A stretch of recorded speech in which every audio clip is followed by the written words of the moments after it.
Hey guys, I'm Jax, and this is my spoiler review for Obi-Wan Kenobi Episode 5. So the second last episode, the penultimate episode of Obi-Wan Kenobi. At first, I was really surprised that this just wasn't an episode of The Mandalorian. I really thought they'd kind of sneak in another episode of Mandalorian Season 3. You know, the editor's just panicking, looking at the series, being like, this is garbage! How do I make people stay tuned for the finale? What do I do? And they're just like, we have a bunch of Mandalorian episodes that are amazing and good. Let's just throw another episode of Season 3 and Episode 3, I think, and just plonk it right there in Episode 5. So I was just expecting to see Mando and Grogu. So, you know, on that front, very disappointed. But lo and behold, they gave us the thing we've all been wanting, you know, the whole time. Was it as good as I expected? But they did it. We have Clone Wars flashbacks, baby! Or, you know, just before Clone Wars, because it's Attack of the Clones, mulleted Ewan McGregor's got his sweet, sexy mullet from Episode 2, and then Anakin's got his braid, and he's like, let's have a lightsaber fight, but we're friends this time! Love it! So yes, I would have loved to see a full episode of Clone Wars adventures and shenanigans where they get into a thing and it all kind of relates to the story going on in, you know, real time. But the best next thing is them having a duel together, a friendly duel, which is really fun because it's they're going to have a not-so-friendly duel in the near future. And presumably in Episode 6 have another not-so-friendly duel. But I just love the idea that they're sparring and they're dueling and they're like, oh, I'm training you how to fight me. You know, I didn't realize I'm training you to fight me. But all these things, and he's like, Anakin, you're arrogant and you're a good fighter, but you're kind of mean and angry. Stop. And he's like, I won't. And we all know that he won't. So it's a bit of fun. I did kind of get a little bit of a sense where they're like, we've brought Hayden Christensen back. He's the greatest actor. We love him as Anakin. But you didn't really give him any kind of scenes or dialogue to chew on and act with. It kind of felt like you got him there to be like, look, it's Anakin, it's the face. You love his face, don't you? He's slightly... You can also tell that, he's Hollywood, but he hasn't been drinking that same Hollywood juice that Ewan McGregor's been drinking. Because that man has not aged today, whereas Hayden Christensen has aged. I'm not trying to throw shade or anything, but it's just funny when you see them and he's like, Obi-Wan, he's got his mullet! He's got his sweet, sexy long mullet from Attack of the Clones! And you can see the braid. Hayden Christensen's got his braid, but he, looks older. And I don't know, is that, it's just funny how some actors they just don't age. Ewan McGregor is going down that Tom Cruise lane where the man's going to look like that for another 30 years. Hey, Ewan McGregor, you want to pass over some of that sweet Hollywood juice? That sweet de-aging Hollywood juice that you're just drinking and lapping up every day? I want that Hollywood juice, Ewan McGregor! Bloody give it to me! Sorry. Ewan McGregor, could I please... Please, sir, Ewan McGregor, could I have some Hollywood juice so I don't age and wither and die like a normal human being? Please? I know I look young and, vibrant-ish, but I'm dying and aging inside like you wouldn't believe. Please, Ewan McGregor, could I have some Hollywood juice? Please, give me the juice, Ewan McGregor! Stop hiding it! Stop hiding it for yourself! You and Tom Cruise, you didn't even give any to Hayden Christensen! I'm not trying to throw shade. To Hayden Christensen. He looks great. He even looks great for Hollywood. Just not at that extra level. Not at that A-grade level of Hollywood. Did you guys see Tom Cruise in Top Gun Maverick? He has his shirt off in that big scene where everyone's golden and glistening, but they're all 25. He's 56 in that scene. 59 or something crazy. Ripped, chiseled, looks like he's 30. Give me the juice, Ewan McGregor! I need it!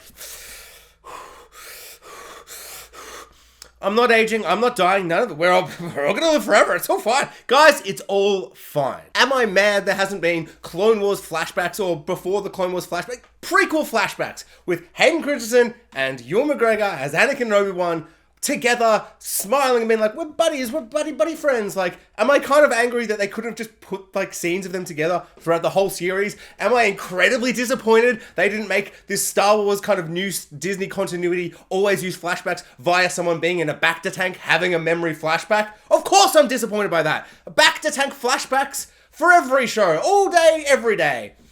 I don't want to get into that back to tank. Why is he's so fine after those burns. Let's not get into it. Let's not think about how bad the other episodes were. Let's cherish the fact that this episode wasn't unwatchable and that it was kind of a bit of fun. A bit of dumb, silly fun. 35 minutes of being like a pretty good Clone Wars episode. Or a great Clone Wars episode.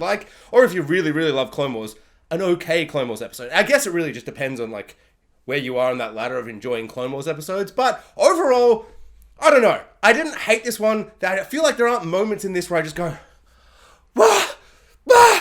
How didn't people see the four legs walking? He's hiding her under his cloak. What is going on? And just things like that just poked out of the episodes that just made me feel like infuriated. Like, I understand Star Wars is for everyone, which means children. But I would hold Pixar to the same standard of like, if that happened in Pixar, I'd be like, that's not good enough. That's just not good enough, man. Like, whereas this episode was pretty fun. I do really hope that people kind of react positively to seeing these two guys sparring together in this episode, and kind of, we should all just stand up and be like, just give us that show. Like, all I want to see, like, what I really realized as I'm watching this show is like, and this episode in particular was like, oh yeah, this flashback's really great. It's really fun. It's, they're doing a little duel and stuff, and they're, he's coaching him and training him and stuff. But you know what I really just want to say? I want to see them on a Clone Wars adventure. I want to see them on an Attack of the Clones adventure, like during those time periods, prequel time period. I want to see them just going on adventures.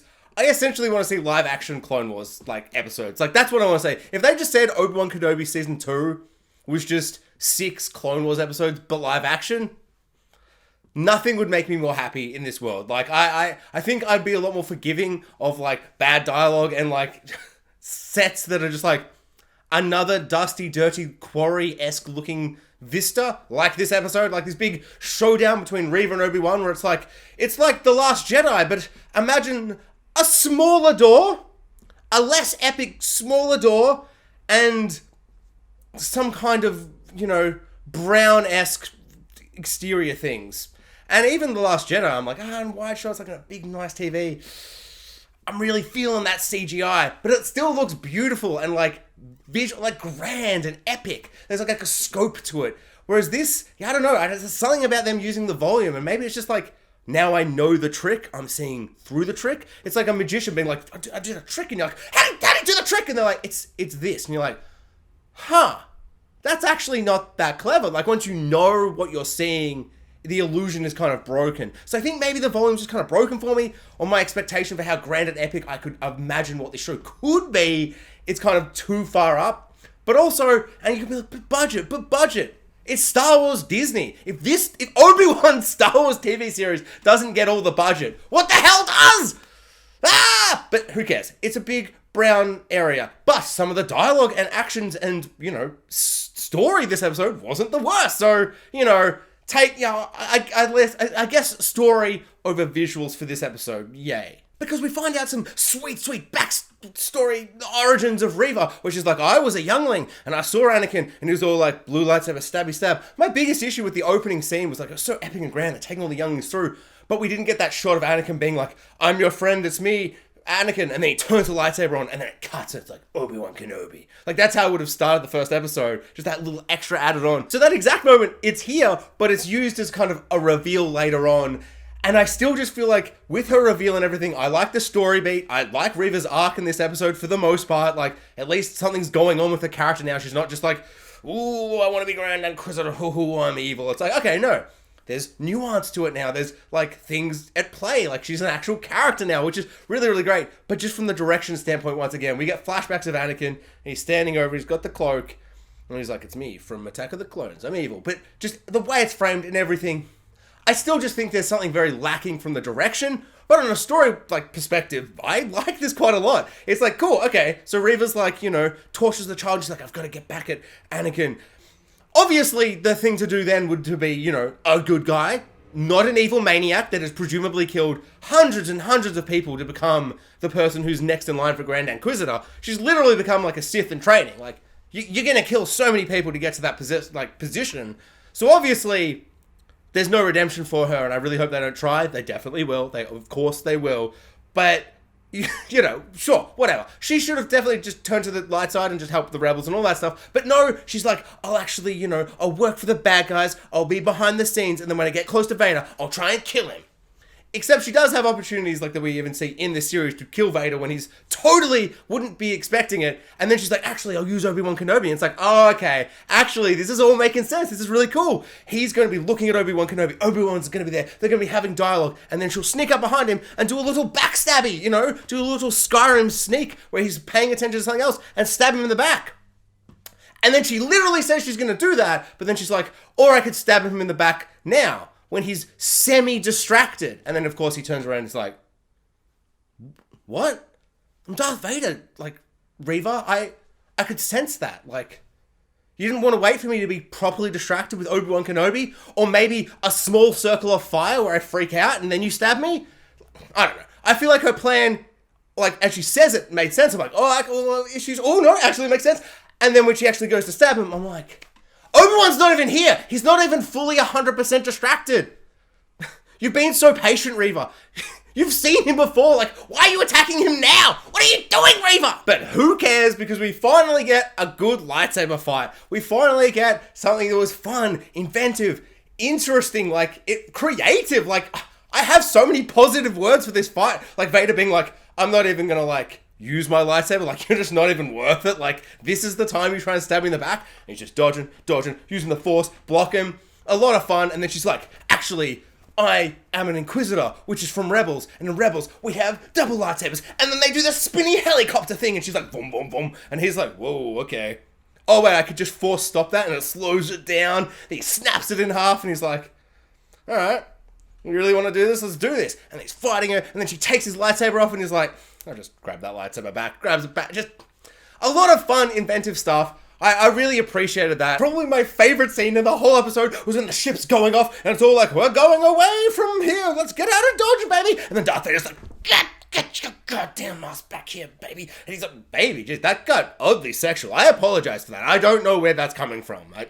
But anyway, Darth Vader's all like, and he's bringing the ship back, and the ship's like, he's getting force pulled, he's trying to bring it down, he's smashing it on the ground, he's ripping the ship apart, and he's like, oh, I'm gonna get you, and I'm like, I've seen Rise of Skywalker, this is a bit of there were two ships, but you thought there was one ship, but there's gonna be two ships situation, and then lo and behold, two ships situation, he rips it apart, he's like, the ship's empty, oh no, you didn't sense that, Vader, you gotta use the Force better, man. I mean, this is coming from a man who doesn't use the Force. So, obviously, when you're looking in on a situation being like, use the Force, Vader, I did feel like a supporter when I'm watching football being like, you should have kicked the football to that guy. You kicked it to this guy, but there was two guys on him. That guy was free. The guy was free. You didn't see him. Yeah. He doesn't have a bird's eye view of the whole football stadium. Jax, you don't even know what it looks like to be down on the ground, trying to figure out there's 20 giant muscular chiseled men running about trying to attack you and you're trying to kick the ball. You have no idea what's going on. You see this beautiful bird's eye view, Age of Empires style look on the ground. Stop judging. I felt like that where I'm like, Vader, use the Force. But, so I'm trying not to judge as much. I'm trying to, see where other people are coming from. So maybe Vader went, ship good. Oh, second ship. Oh no, didn't want to use the Force. No judgment here. I don't know. In that first fight with Obi-Wan, he felt kind of slow and clunky, like the suit kind of wasn't moving properly, and it didn't feel like methodical strikes. He just felt a bit slow. I didn't really find that with this fight. I found this way more fun and inventive. There were moments in this fight that actually got me super excited for the final fight with Obi-Wan that we'll get next week. Presumably, I mean, God forbid we don't. And that last fight was when he's like, no, you last time we fought in the quarry, Obi-Wan, you were the master. They have to fight because in New Hope, you all know the things he said in New Hope. I don't need to quote him. But yeah, so they'll have a fight next week. And maybe they are kind of saving everything up for these final fights to have the right kind of, fight choreography and interesting, fun, inventive stuff, because this is the best stuff we've seen so far. And it would make sense, I guess, to put it later. I mean, if I was making 6 episodes and had sword fights, I'd make them all good. But who knows? That's just me. I'm crazy like that. So he stabs Reva, and Reva's like, oh, I'm dying. And I'm like, oh my god, they killed Reva. That's crazy. And then the Grand Inquisitor's back, baby. He's back, baby. Ho ho, how'd he survive? Shut up, who cares? Just keep watching the show. It was a twist or something. Oh, I don't know. It was like a heist movie where they're like, you thought this thing happened? But it didn't happen. It was all a trick. We were tricking you, Reva. We always knew you were trying to kill him. So we did a little trick thingy. Like a heist trick. So whatever. I'll roll with it. He rocks up and he's like, hey, we didn't break continuity in canon, Star Wars fans. He just looked directly at the camera and we're all like, oh, jeez. Probably shouldn't have got so angry in those last couple of weeks about that continuity issue. I guess that's on us. I've probably got a couple of grey hairs over that, even though I actually don't care. But here we are. He's back, baby. And he's like, I'm bald, I'm back, baby. And I'm like, well, if there's going to be more episodes, maybe you should have fixed the design for another video. But he's back and he's like, Reva, I take back my Grand Inquisitor pin. And just like all good villains and heroes have this issue too. He, of course, sees her dying and goes, I better stab her again or shoot her in the head again, depending on the weapon of the series and or show or movie and or character. And of course, he does the sensible thing and puts them down, make sure they don't crawl back, for revenge. Literally like Grand Inquisitor did, because she didn't check he was dead, I guess. And he's like, I'm going to leave you in the gutter to bleed out. She literally did the same to you, Grand Inquisitor. She literally left you to die, and I guess didn't check that you were dead, and you weren't dead. And you've come back and been like, ha ha ha, revenge is surely sweet. Revenge gets you through, stabs in the chest. Then Darth Vader has stabbed her in the chest, and then both of them just leave, being like, I guess we'll leave her to die. She'll totally die. When has anybody been stabbed and died in this Star Wars universe? I'm sorry, except for Qui-Gon Jinn. Obviously Qui-Gon Jinn. Probably other examples. I did that as if I'd put like photos and names up. I won't. I don't care. There are other examples, but mostly characters die, they get stabbed, they fall down a big shaft, a big thingy, and then they come back, and they're like, how'd he come back? I don't know. Somehow Palpatine survived. Somehow he returned. Who cares? So the idea of them leaving her there it infuriated me. It's like, this is like watching Halloween, like 7 or whatever from like the 80s. Like, just shoot him in the head like 50 times. Don't go, I guess we stabbed him in the side of the chest. He's dead. He's not dead. And she's not dead. And she gets a little thing and she's like, next episode, back to Tatooine, baby. It's full circle, baby. And I'm excited to see Owen Lars get maybe a scene where he can act, finally. Because he's like he's like one of our best actors. Give Australia's own... name I've forgotten, I just said it. Joel Edgerton. Did I say it right? Made such a big thing, I hope I said it right. But Owen Lars, he's back! He's back next episode, and he's gonna be with Luke, and we're kind of tying it all full circle. It's all coming together. And for some reason, I'm like 60% excited. What I did love about the whole Reva situation is she's like, I'm gonna kill Anakin. Oh, I'm so mad at Anakin. So I'll become a Sith in training, an Inquisitor lady, stabby woman, and presumably kill just so many people, just dozens and dozens, maybe hundreds and hundreds of people, and just being a part of atrocities all over the galaxy to kind of get up to that position to be second in command to Grand Inquisitor, then to become Grand Inquisitor just to kill Vader. And it's such a ironic kind of funny thing where Vader was like Obi-Wan's like, you have become the thing you swore to destroy. And Reva, you've just become the thing you swore to destroy. Like, who cares if you get your revenge on Anakin? Which, funny, it's classic prequel situation. We know you can't. Like, she's the only one that can die. So I guess she dies, or she doesn't, or who cares? But she can't actually kill Vader. But all of this stuff she's done for so long because of Vader, she's just become the thing she swore to destroy. Like, you want to kill him because he killed a bunch of younglings? How many younglings have you killed, Reva? Your home fortress base has just got a bunch of dead Jedi in there. Like, that's where you live. That's your home base, Reva. Like, you idiot, Reva. Why don't you just join the rebels? Like, what are you doing, Reva? Also, it's kind of bizarre that they're like, we're going to spend the first 2 episodes of the show just being entirely, like, about Leia and, developing her character and her characterization and all these things. And in episode 3, we get some really good stuff. I think the best stuff was in episode 3 with Leia and Obi-Wan Kenobi. But it does feel like they were like, we want to tell this story with like this older, grizzled man, this lone wolf. He doesn't speak much. He's a bit jaded from the past. And this little child. And they're optimistic and they're young. And they'll go on a journey together. Obi-Wan, Leia. And then the Mandalorian team were like, that's our show. You just stole our show. Everyone loves our show, so you just stole our show. Write a new script. And they went, we'll write half a new script, but we're going to kind of keep that. So it kind of feels like the first half is kind of that, but then it kind of doesn't. Like episode 4, we don't get anything between Leia and Obi-Wan. And this episode, there's nothing. There's like one line where it's like, if you trust me, Obi-Wan Kenobi, you trust Leia. I guess they've come that far. I would have liked more scenes with them. Like episode 3, I like that mother scene and that bit where he's like, I have a brother. And, they're kind of bonding over like trauma and thingies. They say lines and words and it was good. Ish. But this episode, the only thing they get is like a Lego Star Wars like scene and like, video game moment where they're just like, I'm the big character and I can't get through this thing because it's half human height. get the child or the droid into the thingy. And she's like, I'm small, I can do it. And you're like, you switch over, you click Y on your controller, and you switch over, it goes, and you switch over, and you're like, I'm the little character now, and you do the thing. Or you switch to another character, and they're like, I can double jump. Or you switch to the other guy, it's like, I have the rocket thing to hit the silver thing. Sure, she's small, she goes into the small thing. Fantastic. I mean, it was a perfect opportunity to have Obi-Wan use his force and be like, and you know, open those gates, those doors. Or Leia can go into a little hole because she's small. And at one point, the droid's like evil, it's like red. And I think I took a sip of my beer and I looked back up and she'd stopped the droid being red and evil. It was blue again. I missed it. I didn't go back. Who cares? I don't know. I guess she had an action set piece with the droid where she did some karate and like, you know, or maybe she talked the droid down. She's like, droid, you're good inside. You're actually a good character. Remember the past. And they had flashbacks of Alderaan where they're dancing through daisy fields and stuff. And the droid's like, I am good, and it fights the evil corruption. And then the red light goes, burp, burp, blue. I can't believe the Queen Sand Snake died this episode. Just horribly tragic. And by that I mean, who cares? They made nothing of that scene. It was very underwhelming. It was just a moment of like, she died? Sure. Who cares? I don't know.